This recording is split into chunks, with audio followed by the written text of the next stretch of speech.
On January 12, 2010, Haiti experienced an earthquake that took the lives of 250,000 people and left millions homeless and helpless. Today, nearly 2 years after, millions are still homeless, and the only hope that we can fully count on is that if we continue to pray and do all that we can to help in any way, we will stand.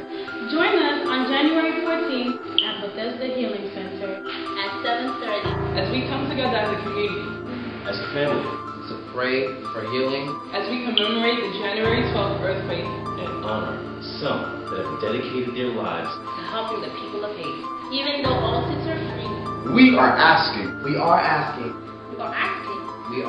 that you would bring a donation, that you bring a generous donation that will help us in our efforts in building a stronger and better Haiti. Together we will sing. We will sing. we will sing, together we will shout. We will shout. we will shout. together. Together. Together.